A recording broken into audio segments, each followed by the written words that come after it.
Hi, I'm Sean Penning, author of the new novel, The Cicadas.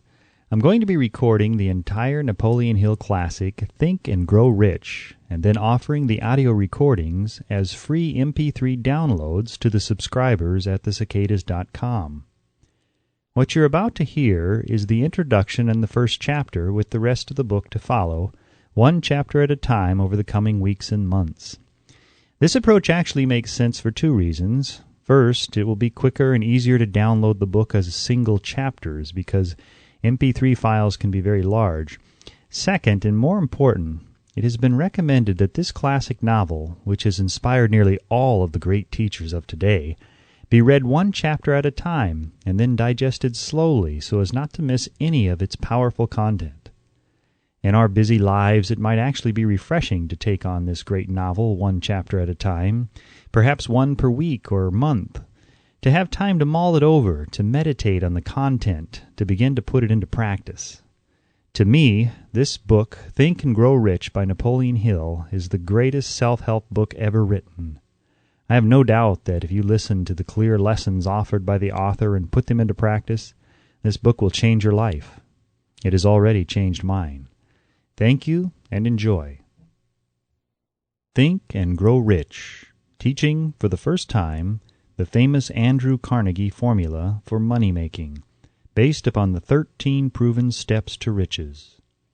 Organized through 25 years of research in collaboration with more than 500 distinguished men of great wealth, who proved by their own achievements that this philosophy is practical, by Napoleon Hill, author of The Law of Success Philosophy, published by the Ralston Society, 1938, Meridian, Connecticut. Copyright 1937 by Napoleon Hill. All rights reserved. Tributes to the author from great American leaders. Think and Grow Rich was 25 years in the making. It is Napoleon Hill's newest book based upon his famous Law of Success philosophy. His work and writings have been praised by great leaders in finance, education, politics, government. Supreme Court of the United States, Washington, D.C. Dear Mr. Hill, I have now had an opportunity to finish reading your Law of Success textbooks, and I wish to express my appreciation of the splendid work you have done in the organization of this philosophy. It would be helpful if every politician in the country would assimilate and apply the 17 principles upon which your lessons are based.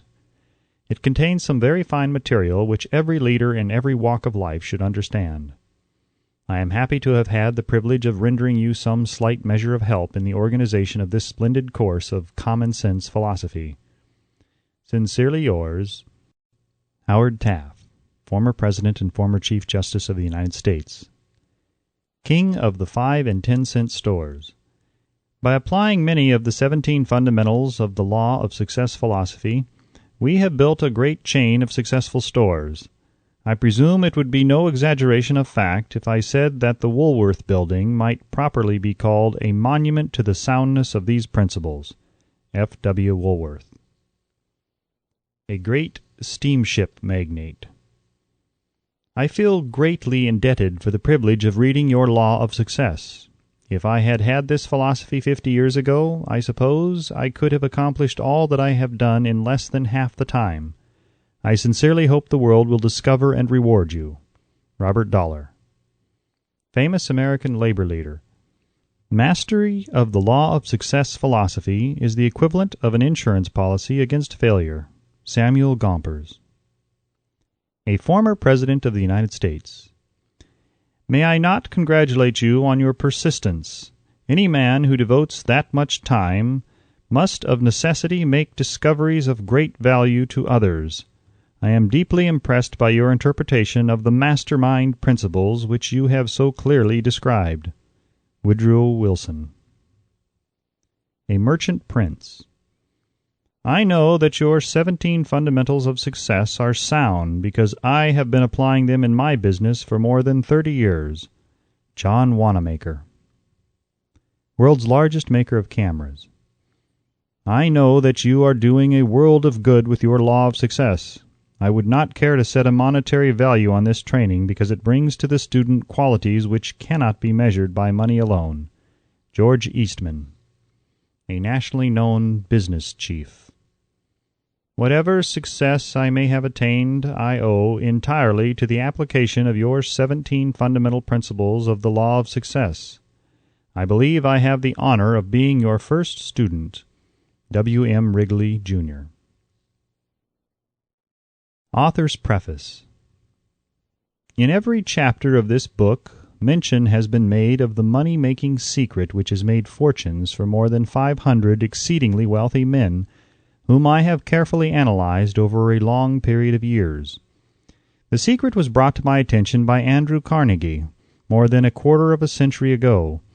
The canny, lovable old Scotsman carelessly tossed it into my mind when I was but a boy. Then he sat back in his chair with a merry twinkle in his eyes and watched carefully to see if I had brains enough to understand the full significance of what he had said to me. When he saw that I had grasped the idea, he asked if I would be willing to spend 20 years or more preparing myself to take it to the world, to men and women who, without the secret, might go through life as failures. I said I would, and with Mr. Carnegie's cooperation, I have kept my promise. This book contains the secret, after having been put to a practical test by thousands of people in almost every walk of life. It was Mr. Carnegie's idea that the magic formula, which gave him a stupendous fortune, ought to be placed within reach of people who do not have time to investigate how men make money, and it was his hope that I might test and demonstrate the soundness of the formula through the experience of men and women in every calling. He believed the formula should be taught in all public schools and colleges, and expressed the opinion that if it were properly taught it would so revolutionize the entire educational system that the time spent in school could be reduced to less than half. His experience with Mr. Charles M. Schwab and other young men of Mr. Schwab's type convinced Mr. Carnegie that much of that which is taught in the schools is of no value whatsoever in connection with the business of earning a living or accumulating riches. He had arrived at this decision because he had taken into his business one young man after another, many of them with but little schooling, and by coaching them in the use of this formula, developed in them rare leadership. Moreover, his coaching made fortunes for every one of them who followed his instructions. In the chapter on faith, you will read the astounding story of the organization of the giant United States Steel Corporation, as it was conceived and carried out by one of the young men through whom Mr. Carnegie proved that his formula will work for all who are ready for it. This single application of the secret, by that young man, Charles M. Schwab, made him a huge fortune in both money and opportunity. Roughly speaking, this particular application of the formula was worth $600 million. These facts, and they are facts well known to almost everyone who knew Mr. Carnegie, give you a fair idea of what the reading of this book may bring to you, provided you know what it is that you want. Even before it has undergone 20 years of practical testing, the secret was passed on to more than 100,000 men and women who have used it for their personal benefit, as Mr. Carnegie planned that they should. Some have made fortunes with it. Others have used it successfully in creating harmony in their homes. A clergyman used it so effectively that it brought him an income of upwards of $75,000 a year. Arthur Nash, a Cincinnati tailor, used his near-bankrupt business as a guinea pig on which to test the formula. The business came to life and made a fortune for its owners. It is still thriving, although Mr. Nash has gone. The experiment was so unique that newspapers and magazines gave it more than $1 million worth of laudatory publicity. The secret was passed on to Stuart Austin Weir of Dallas, Texas. He was ready for it, so ready that he gave up his profession and studied law. Did he succeed? That story is told too. I gave the secret to Jennings Randolph the day he graduated from college, and he has used it so successfully that he is now serving his third term as a member of Congress, with an excellent opportunity to keep on using it until it carries him to the White House. While serving as advertising manager of the LaSalle Extension University, when it was little more than a name, I had the privilege of seeing J.G. Chaplin, president of the university, use the formula so effectively that he has since made the LaSalle one of the great extension schools of the country. The secret to which I refer has been mentioned no fewer than 100 times throughout this book. It has not been directly named, for it seems to work more successfully when it is merely uncovered and left in sight, where those who are ready and searching for it may pick it up. That is why Mr. Carnegie tossed it to me so quietly without giving me its specific name. If you are ready to put it to use, you will recognize this secret at least once in every chapter. I wish I might feel privileged to tell you how you will know if you are ready, but that would deprive you of much of the benefit you will receive when you make the discovery in your own way.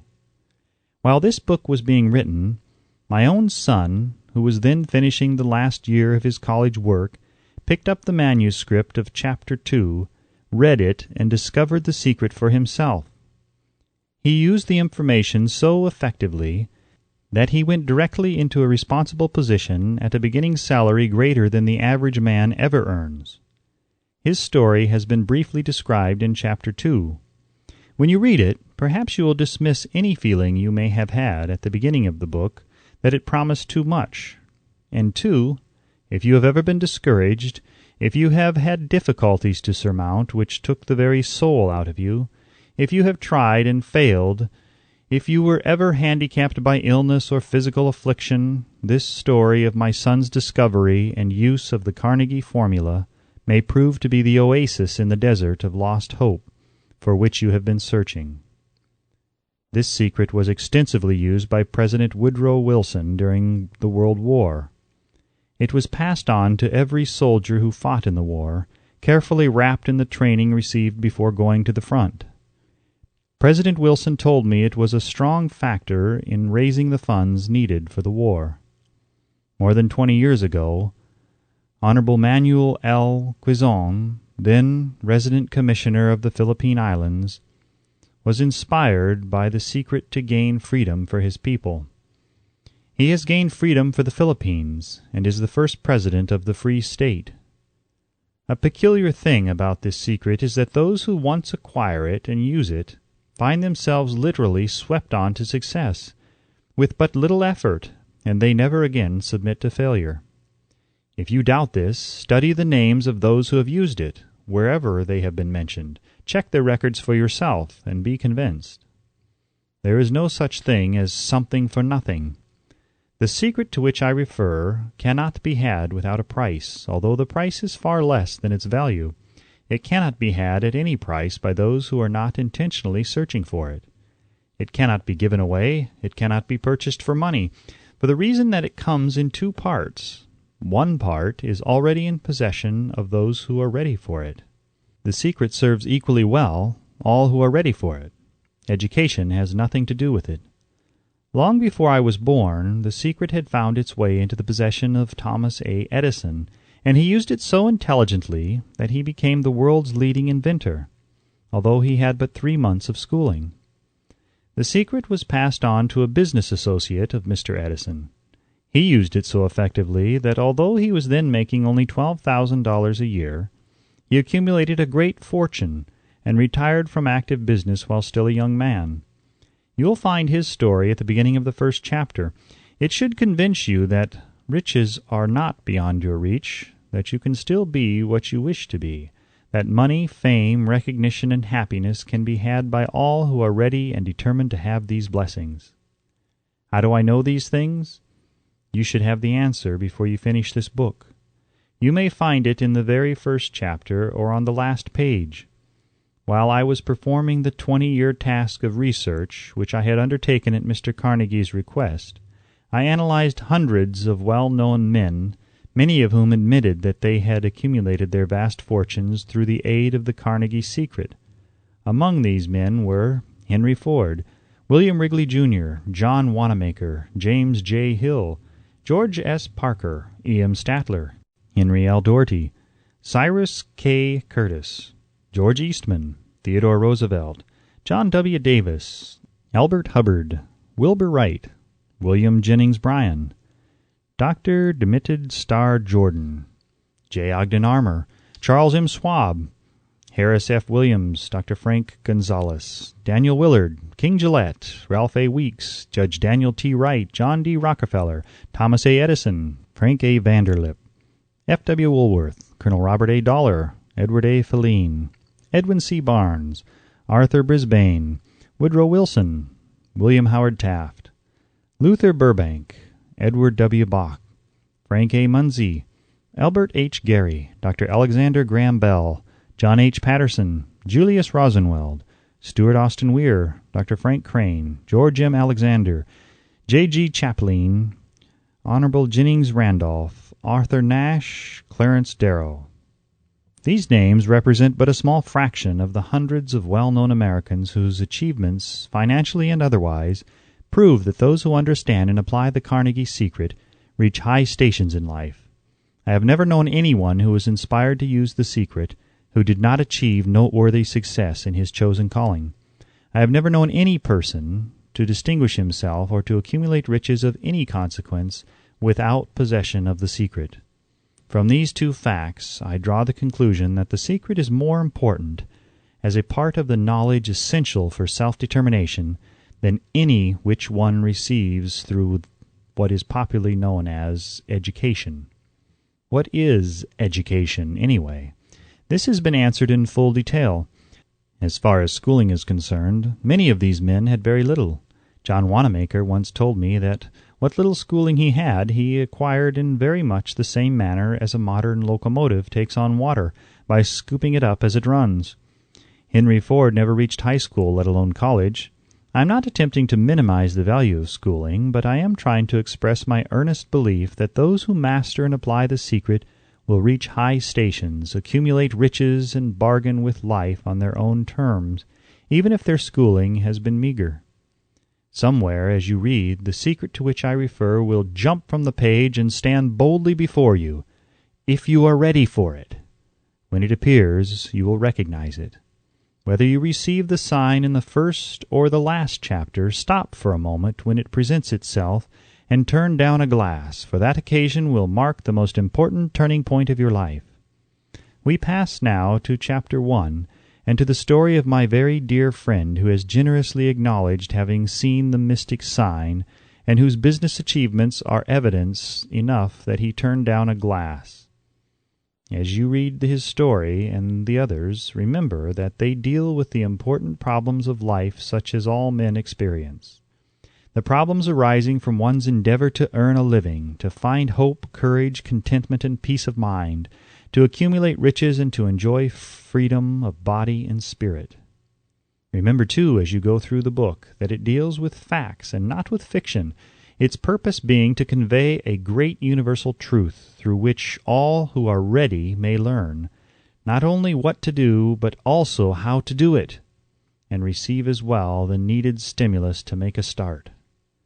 As a final word of preparation, before you begin the first chapter, may I offer one brief suggestion which may provide a clue by which the Carnegie secret may be recognized.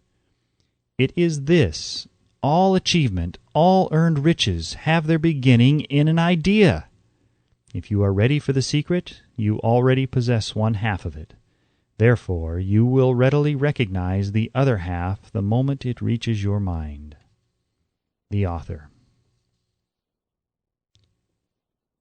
Chapter 1. Introduction.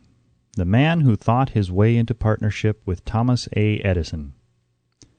Truly, thoughts are things, and powerful things at that, when they are mixed with definiteness of purpose, persistence, and a burning desire for their translation into riches or other material objects. A little more than 30 years ago, Edwin C. Barnes discovered how true it is that men really do think and grow rich. His discovery did not come about at one sitting. It came little by little, beginning with a burning desire to become a business associate of the great Edison. One of the chief characteristics of Barnes' desire was that it was definite. He wanted to work with Edison, not for him. Observe carefully the description of how he went about translating his desire into reality, and you will have a better understanding of the 13 principles which lead to riches. When this desire, or impulse of thought, first flashed into his mind, he was in no position to act upon it. Two difficulties stood in his way. He did not know Mr. Edison, and he did not have enough money to pay his railroad fare to Orange, New Jersey. These difficulties were sufficient to have discouraged the majority of men from making any attempt to carry out the desire. But this was no ordinary desire. He was so determined to find a way to carry out his desire that he finally decided to travel by blind baggage rather than be defeated. To the uninitiated, this means that he went to East Orange on a freight train. He presented himself at Mr. Edison's laboratory and announced he had come to go into business with the inventor. In speaking of the first meeting between Barnes and Edison years later, Mr. Edison said, "He stood there before me, looking like an ordinary tramp, but there was something in the expression of his face which conveyed the impression that he was determined to get what he had come after. I had learned from years of experience with men that when a man really desires a thing so deeply that he is willing to stake his entire future on a single turn of the wheel in order to get it, he is sure to win.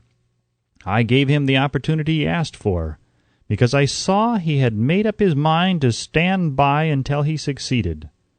Subsequent events proved that no mistake was made." Just what young Barnes said to Mr. Edison on that occasion was far less important than that which he thought. Edison himself said so. It could not have been the young man's appearance which got him his start in the Edison office, for that was definitely against him. It was what he thought that counted.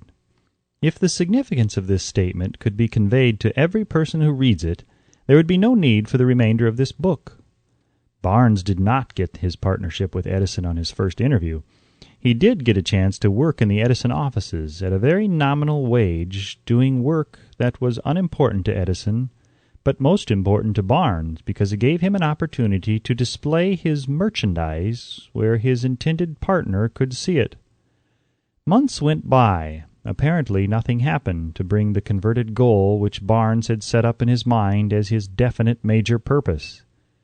But something important was happening in Barnes's mind. He was constantly intensifying his desire to become the business associate of Edison. Psychologists have correctly said that when one is truly ready for a thing, it puts in its appearance. Barnes was ready for a business association with Edison. Moreover, he was determined to remain ready until he got that which he was seeking. He did not say to himself, well, what's the use? I guess I'll change my mind and try for a salesman's job." But he did say, "I came here to go into business with Edison, and I'll accomplish this end if it takes the remainder of my life." He meant it. What a different story men would have to tell if only they would adopt a definite purpose, and stand by that purpose until it had time to become an all-consuming obsession. Maybe young Barnes did not know it at the time, but his bulldog determination, his persistence in standing back of a single desire, was destined to mow down all opposition and bring him the opportunity he was seeking. When the opportunity came, it appeared in a different form, and from a different direction than Barnes had expected. That is one of the tricks of opportunity. It has a sly habit of slipping in by the back door, and often it comes disguised in the form of misfortune or temporary defeat. Perhaps this is why so many fail to recognize opportunity. Mr. Edison had just perfected a new office device known at that time as the Edison dictating machine, now the Ediphone. His salesmen were not enthusiastic over the machine. They did not believe it could be sold without great effort. Barnes saw his opportunity. It had crawled in quietly, hidden in a queer-looking machine which interested no one but Barnes and the inventor. Barnes knew he could sell the Edison dictating machine. He suggested this to Edison and promptly got his chance. He did sell the machine. In fact, he sold it so successfully that Edison gave him a contract to distribute and market it all over the nation. Out of that business association grew the slogan, "Made by Edison and installed by Barnes." The business alliance has been in operation for more than 30 years. Out of it, Barnes has made himself rich in money, but he has done something infinitely greater. He has proved that one really may think and grow rich. How much actual cash that original desire of Barnes has been worth to him, I have no way of knowing. Perhaps it has brought him $2 or $3 million, but the amount, whatever it is, becomes insignificant when compared with the greater asset he acquired in the form of definite knowledge that an intangible impulse of thought can be transmuted into its physical counterpart by the application of known principles. Barnes literally thought himself into a partnership with the great Edison. He thought himself into a fortune. He had nothing to start with except the capacity to know what he wanted and the determination to stand by that desire until he realized it. He had no money to begin with. He had but little education. He had no influence, but he did have initiative, faith, and the will to win. With these intangible forces, he made himself number one man with the greatest inventor who ever lived. Now let us look at a different situation and study a man who had plenty of tangible evidence of riches but lost it because he stopped 3 feet short of the goal he was seeking. 3 feet from gold. One of the most common causes of failure is the habit of quitting when one is overtaken by temporary defeat. Every person is guilty of this mistake at one time or another. An uncle of R.U. Darby was caught by the gold fever in the gold rush days and went west to dig and grow rich. He had never heard that more gold has been mined from the brains of men than has ever been taken from the earth. He staked a claim and went to work with pick and shovel. The going was hard, but his lust for gold was definite. After weeks of labor, he was rewarded by the discovery of the shining ore. He needed machinery to bring the ore to the surface. Quietly, he covered up the mine, retraced his footsteps to his home in Williamsburg, Maryland, told his relatives and a few neighbors of the strike. They got together money for the needed machinery, had it shipped. The uncle and Darby went back to work the mine. The first car of ore was mined and shipped to a smelter. The returns proved they had one of the richest mines in Colorado. A few more cars of that ore would clear the debts. Then would come the big killing and profits. Down went the drills, up went the hopes of Darby and uncle. Then something happened. The vein of gold ore disappeared. They had come to the end of the rainbow, and the pot of gold was no longer there. They drilled on, desperately trying to pick up the vein again, all to no avail. Finally, they decided to quit. They sold the machinery to a junk man for a few $100s and took the train back home. Some junk men are dumb, but not this one. He called in a mining engineer to look at the mine and do a little calculating. The engineer advised that the project had failed because the owners were not familiar with fault lines. His calculations showed that the vein would be found just 3 feet from where the Darbys had stopped drilling. That is exactly where it was found. The junk man took millions of dollars in ore from the mine because he knew enough to seek expert counsel before giving up. Most of the money which went into the machinery was procured through the efforts of R.U. Darby, who was then a very young man. The money came from his relatives and neighbors because of their faith in him. He paid back every dollar of it, although he was years in doing so. Long afterward, Mr. Darby recouped his loss many times over when he made the discovery that desire can be transmuted into gold. The discovery came after he went into the business of selling life insurance. Remembering that he had lost a huge fortune because he stopped 3 feet from gold, Darby profited by the experience in his chosen work by the simple method of saying to himself, "I stopped 3 feet from gold, but I will never stop because men say no when I ask them to buy insurance." Darby is one of a small group of fewer than 50 men who sell more than $1 million in life insurance annually. He owes his stickability to the lesson he learned from his quitability in the gold mining business. Before success comes in any man's life, he is sure to meet with much temporary defeat, and perhaps some failure. When defeat overtakes a man, the easiest and most logical thing to do is to quit. That is exactly what the majority of men do. More than 500 of the most successful men this country has ever known told the author their greatest success came just one step beyond the point at which defeat had overtaken them. Failure is a trickster with a keen sense of irony and cunning. It takes great delight in tripping one when success is almost within reach. A 50-cent lesson in persistence. Shortly after Mr. Darby received his degree from the University of Hard Knocks and had decided to profit by his experience in the gold mining business, he had the good fortune to be present on an occasion that proved to him that no does not necessarily mean no. One afternoon he was helping his uncle grind wheat in an old-fashioned mill. The uncle operated a large farm on which a number of colored sharecrop farmers lived. Quietly the door was opened and a small colored child, the doctor of a tenant, walked in and took her place near the door. The uncle looked up, saw the child, and barked at her roughly. "What do you want?" Meekly the child replied, "My mammy say send her 50 cents. "I'll not do it," the uncle retorted. "Now run on home." "Yassa," the child replied, but she did not move. The uncle went ahead with his work, so busily engaged that he did not pay enough attention to the child to observe that she did not leave. When he looked up and saw her still standing there, he yelled at her, "I told you to go on home. Now go or I'll take a switch to you." The little girl said, "Yassa," but she did not budge an inch.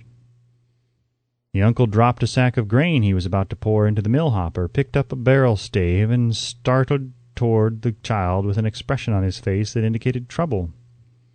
Darby held his breath. He was certain he was about to witness a murder. He knew his uncle had a fierce temper. He knew that the colored children were not supposed to defy white people in that part of the country.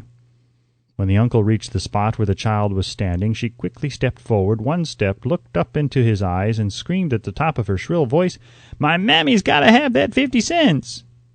The uncle stopped, looked at her for a minute, then slowly laid the barrel stave on the floor, put his hand in his pocket, took out $50, and gave it to her. The child took the money and slowly backed toward the door, never taking her eyes off the man whom she had just conquered. After she had gone, the uncle sat down on a box and looked out the window into space for more than 10 minutes. He was pondering with awe over the whipping he had just taken. Mr. Darby, too, was doing some thinking.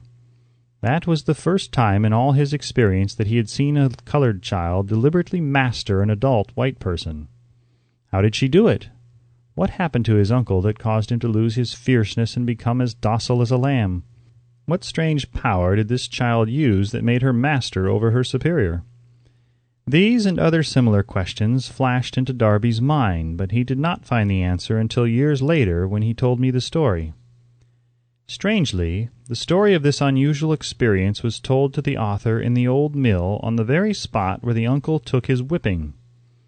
Strangely, too, I had devoted nearly a quarter of a century to the study of the power which enabled an ignorant, illiterate colored child to conquer an intelligent man. As we stood there in that musty old mill, Mr. Darby repeated the story of the unusual conquest, and finished by asking, "What can you make of it? What strange power did that child use that so completely whipped my uncle?" The answer to his question will be found in the principles described in this book. The answer is full and complete. It contains details and instructions sufficient to enable anyone to understand and apply the same force which the little child accidentally stumbled upon.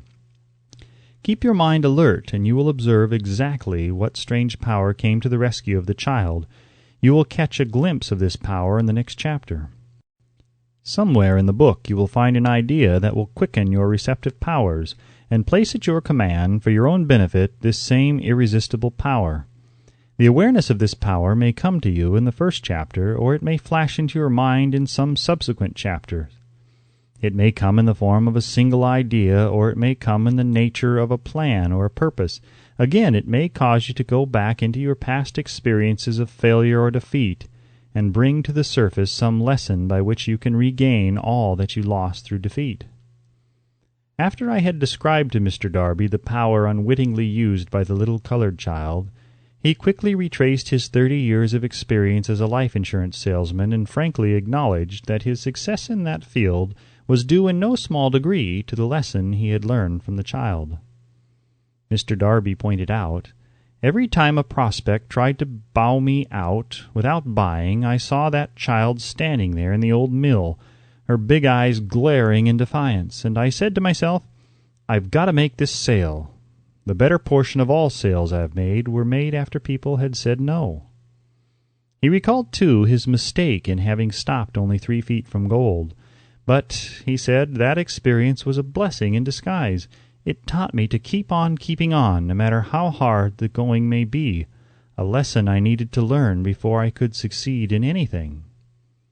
This story of Mr. Darby and his uncle, the colored child, and the gold mine doubtless will be read by hundreds of men who make their living by selling life insurance, and to all of these the author wishes to offer the suggestion that Darby owes to these two experiences in his ability to sell more than $1 million of life insurance every year.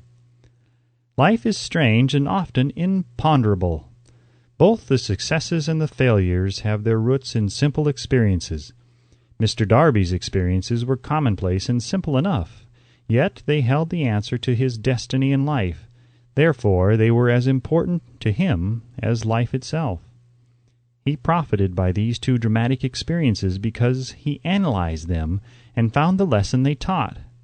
But what of the man who has neither the time nor the inclination to study failure in search of knowledge that may lead to success? Where and how is he to learn the art of converting defeat into stepping stones to opportunity? In the answer to these questions, this book was written.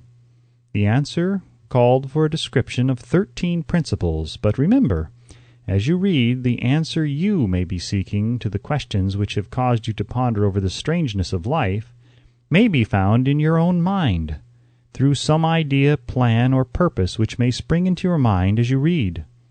One sound idea is all that one needs to achieve success. The principles described in this book contain the best and the most practical of all that is known concerning the ways and means of creating useful ideas. Before we go any further in our approach to the description of these principles, we believe you are entitled to receive this important suggestion.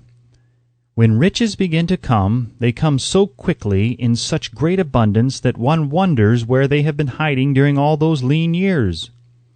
This is an astounding statement, and all the more so when we take into consideration the popular belief that riches come only to those who work hard and long. When you begin to think and grow rich, you will observe that riches begin with a state of mind, with definiteness of purpose, with little or no hard work. You and every other person ought to be interested in knowing how to acquire that state of mind which will attract riches. I spent 25 years in research, analyzing more than 25,000 people, because I too wanted to know how wealthy men become that way. Without that research, this book could not have been written. Here, take notice of a very significant truth, viz., the business depression started in 1929 and continued on to an all-time record of destruction until some time after President Roosevelt entered office. Then the depression began to fade into nothingness. Just as an electrician in a theater raises the light so gradually that darkness is transmuted into light before you realize it, so did the spell of fear in the minds of the people gradually fade away and become faith. Observe very closely as soon as you master the principles of this philosophy and begin to follow the instructions for applying those principles. Your financial status will begin to improve, and everything you touch will begin to transmute itself into an asset for your own benefit. Impossible? Not at all! One of the main weaknesses of mankind is the average man's familiarity with the word impossible. He knows all the rules which will not work. He knows all the things which cannot be done. This book was written for those who seek the rules which have made others successful and are willing to stake everything on those rules. A great many years ago I purchased a fine dictionary. The first thing I did with it was to turn to the word impossible and neatly clip it out of the book. That would not be an unwise thing for you to do. Success comes to those who become success-conscious. Failure comes to those who indifferently allow themselves to become failure-conscious. The object of this book is to help all who seek it to learn the art of changing their minds from failure consciousness to success consciousness. Another weakness found in altogether too many people is the habit of measuring everything and every one by their own impressions and beliefs. Some who will read this will believe that no one can think and grow rich. They cannot think in terms of riches because their thought habits have been steeped in poverty, want, misery, failure, and defeat. These unfortunate people remind me of the prominent Chinese who came to America to be educated in American ways. He attended the University of Chicago. One day, President Harper met this young Oriental on the campus, stopped to chat with him for a few minutes, and asked what had impressed him as being the most noticeable characteristic of the American people. "Why," the Chinaman exclaimed, "the queer slant of your eyes. Your eyes are off slant." What do we say about the Chinese? We refuse to believe that which we do not understand. We foolishly believe that our own limitations are the proper measurement of limitations. Sure, the other fellow's eyes are off slant because they are not the same as our own. Millions of people look at the achievements of Henry Ford after he has arrived and envy him because of his good fortune or luck or genius or whatever it is that they credit for Ford's fortune. Perhaps one person in every 100,000 knows the secret of Ford's success, and those who do know are too modest or too reluctant to speak of it because of its simplicity. A single transaction will illustrate the secret perfectly. A few years back, Ford decided to produce his now famous V8 motor. He chose to build an engine with the entire 8 cylinders cast in one block, and instructed his engineers to produce a design for the engine. The design was placed on paper, but the engineers agreed to a man that it was simply impossible to cast an 8-cylinder gas engine block in one piece. Ford said, "Produce it anyway." "But," they replied, "it's impossible." "Go ahead," Ford commanded, "and stay on the job until you succeed, no matter how much time is required." The engineers went ahead. There was nothing else for them to do if they were to remain on the Ford staff. 6 months went by, nothing happened. Another 6 months passed, and still nothing happened. The engineers tried every conceivable plan to carry out the orders, but the thing seemed out of the question. Impossible! At the end of the year, Ford checked with his engineers, and again they informed him that they had found no way to carry out his orders. "Go right ahead," said Ford. "I want it, and I'll have it." They went ahead, and then, as if by a stroke of magic, the secret was discovered. The Ford determination had won once more. This story may not be described with minute accuracy, but the sum and substance of it is correct. Deduce from it, you who wish to think and grow rich, the secret of the Ford millions, if you can. You will not have to look very far. Henry Ford is a success because he understands and applies the principles of success. One of these is desire, knowing what one wants. Remember this Ford story as you read, and pick out the lines in which the secret of his stupendous achievement has been described. If you can do this, if you can lay your finger on the particular group of principles which made Henry Ford rich, you can equal his achievements in almost any calling for which you are suited. You are the master of your fate, the captain of your soul, because when Henley wrote the prophetic lines, "I am the master of my fate, I am the captain of my soul," he should have informed us that we are the masters of our fate, the captains of our souls, because we have the power to control our thoughts. He should have told us that the ether in which this little earth floats, in which we move and have our being, is a form of energy moving at an inconceivably high rate of vibration, and that the ether is filled with a form of universal power which adapts itself to the nature of the thoughts we hold in our minds, and influences us in natural ways to transmute our thoughts into their physical equivalent. If the poet had told us of this great truth, we would know why it is that we are the masters of our fate, the captains of our souls. He should have told us with great emphasis that this power makes no attempt to discriminate between the destructive thoughts and the constructive thoughts, that it will urge us to translate into physical reality thoughts of poverty just as quickly as it will influence us to act upon thoughts of riches.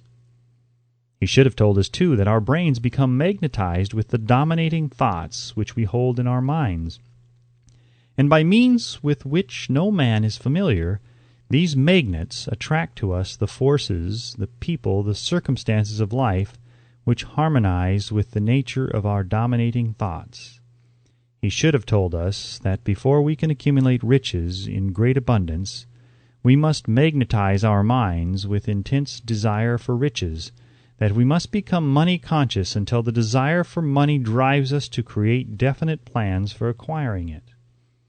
But being a poet and not a philosopher, Henley contented himself by stating a great truth in poetic form, leaving those who followed him to interpret the philosophical meaning of his lines.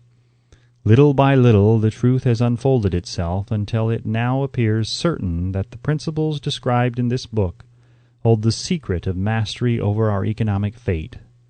We are now ready to examine the first of these principles. Maintain a spirit of open-mindedness, and remember as you read they are the invention of no one man. The principles were gathered from the life experiences of more than 500 men who actually accumulated riches in huge amounts, men who began in poverty, with but little education, without influence. The principles worked for these men. You can put them to work for your own enduring benefit. You will find it easy, not hard, to do. Before you read the next chapter, I want you to know that it conveys factual information which might easily change your entire financial destiny, as it has so definitely brought the changes of stupendous proportions to two people described. I want you to know also that the relationship between these two men and myself is such that I could have taken no liberties with the facts, even if I had wished to do so.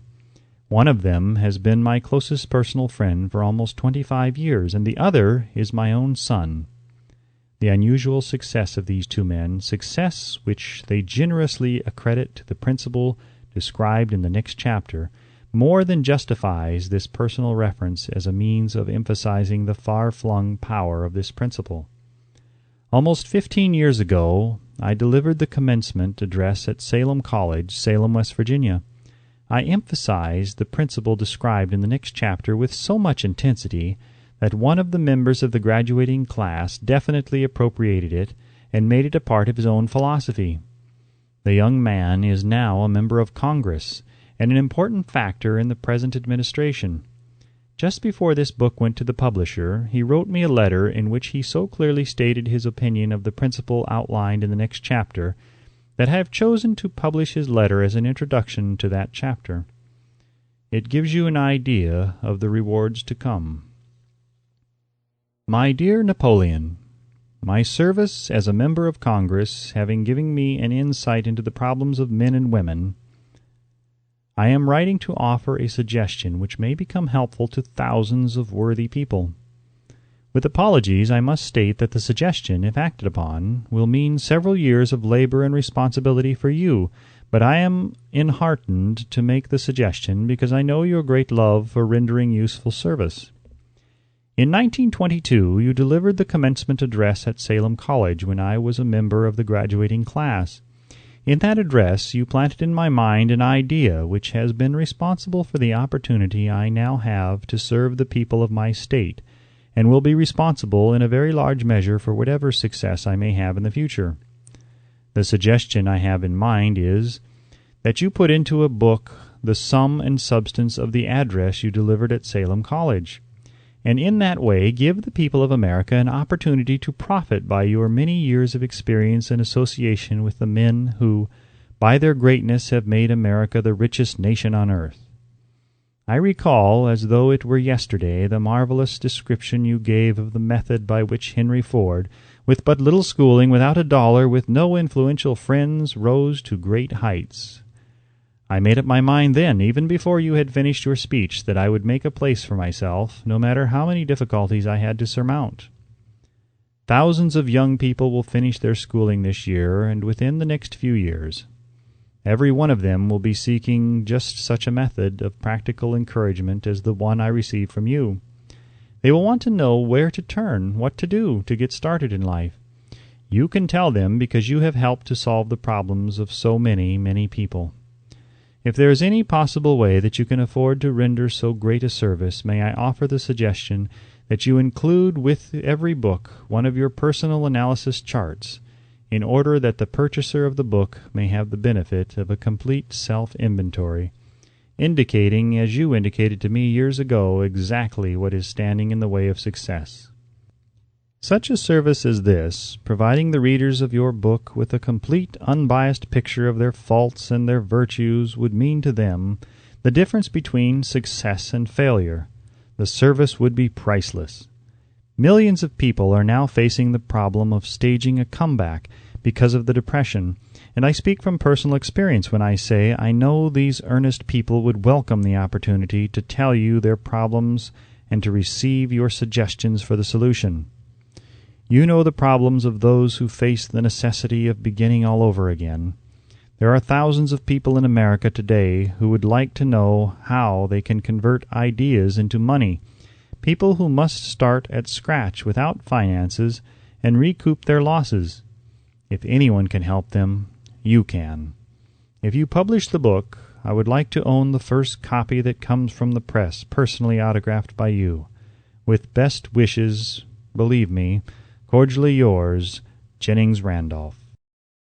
This ends Chapter 1 of Think and Grow Rich by Napoleon Hill and read by Sean Penning, author of the new novel The Cicadas. If you've enjoyed this recording and would like to hear more, please watch your email carefully for correspondence from thecicadas.com, as we will notify you when the next chapter is ready. If you would like to support more efforts like this, please consider purchasing The Cicadas, now available in a rare pre-published format and at a special low sales price to anyone who places a vote for the book's cover art. The website is thecicadas.com, THECICADAS.com. This recording is copyright 2008 by Sean Penning.